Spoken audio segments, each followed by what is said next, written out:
Republicans are seeing the Senate as a roadblock for their agenda. A key issue: the chamber's rule that requires 60 votes for many bills to advance. CNN. Some conservatives in the House of Representatives believe they've found a way to shield themselves from loss in 2018 run against the U.S. Senate, even if it means running against their own GOP colleagues.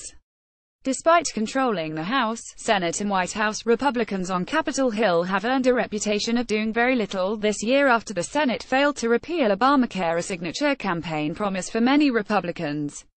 But House GOP members say the criticism isn't fair because they passed a repeal and replacement of Obamacare, and they're prepared to do everything they can to distinguish themselves from the Republican-controlled Senate ahead of the midterms. I'll tell you, there has been a movement here in the last 2 or 3 months to start drawing that line, and I think it has started resonating across our constituents, even among some of the people in the donor circles, said Rep. Mark Walker, the leader of the Conservative Republican Study Committee. The Senate continues to stall on some major things that we promised the American people. In the House, rumblings persist from Republicans that the Senate isn't doing what it needs to keep up. Many members blame the 60-vote rule known as the filibuster. Rep. Hal Rogers, a Republican from Kentucky and former chairman of the House Appropriations Committee, said he wanted to see the Senate filibuster eradicated, even though the filibuster wasn't responsible for taking down the Obamacare repeal bill. In that instance, Republican senators couldn't even get a simple majority to pass their bill. The 60-vote rule has been the problem for years, Rogers said, noting that there were almost 300 bills passed by the House that have gone nowhere in the Senate. For his part, President Donald Trump, who has also had public fights with multiple members of his own party in the Senate, has also repeatedly called for GOP leaders to change the rules and remove the 60-vote threshold. House leaders have also started publicly poking fun at the Senate, which returns from a week-long recess on Monday. During an event at the Heritage Foundation last week, House Speaker Paul Ryan was asked about the future of tax reform in the Senate. He remarked that there were still 273 bills, maybe 274, that have been passed by the House, but are stuck in the Senate. But who's counting? Ryan said, laughing. But House Republicans hoping to tout their own accomplishments and distance themselves from GOP senators aren't the only ones looking to deploy a strategy aimed at attacking the slow-moving chamber.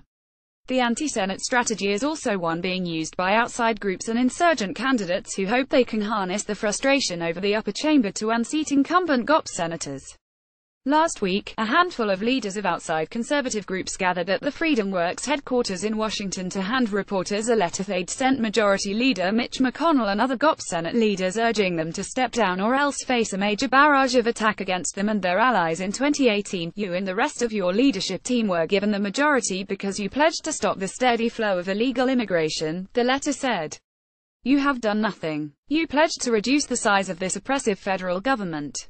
You have done nothing. You pledged to reduce and ultimately eliminate the out-of-control deficit spending that is bankrupting America. You have done nothing. You promised to repeal Obamacare, root and branch. You have done nothing. And already in one race this year, the campaign against the Senate seemed to work well. In Alabama, ultra-conservative Roy Moore bested Trump in McConnell-backed Luther Strange with a barrage of attacks against Majority Leader Mitch McConnell.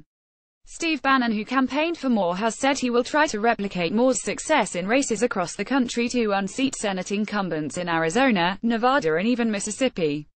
Rep. Mo Brooks, a conservative hardliner from Alabama, who also ran in the Senate primary in the state, said that he thinks running against the Senate is one of the more effective strategies he's seen deployed in recent years. The United States Senate is dysfunctional. It's not doing its job and a lot of them need to retire, beat Brooks said. The House works hard and passes solutions. The President proposes solutions. They go to the Senate and the Senate puts a silly 1800s rule over the importance of America and our future. That ought to get a lot of people mad. Everyone who is running for the United States Senate should use that as their strategy. But some House Republicans warned that the party should be careful to criticize their colleagues in the Senate too much, warning that Republican-on-Republican campaigning is divisive and short-sighted. Look, I think it's important for the House to have an honest appraisal. We barely passed healthcare out of the House. It's not like it was an overwhelming success and the Senate barely didn't pass it. They just don't have enough of a margin to do it, said Rep. Tom MacArthur, a Republican from New Jersey who was critical in helping get the House repeal bill over the finish line. I get the emotional satisfaction of slamming the Senate, but it's actually not very helpful to that body for us to do it, and I don't think we should. Rep. Greg Walden, the chairman of the House Energy and Commerce Committee, said HES resisted engaging in spars against the Senate in any kind of serious way. We all kid about the Senate. They have a very difficult job to do and it's a different job than we have, Walden said. It frustrates us in the House. It frustrates a lot of Americans that they don't seem to be able to come together to get things done, but it's a different body and it was designed to be a different body. Asked to weigh in on the Senate, Rep. Frank Lucas, an Oklahoma Republican, offered a blunt assessment: Mitch McConnell has the toughest job on the planet right now.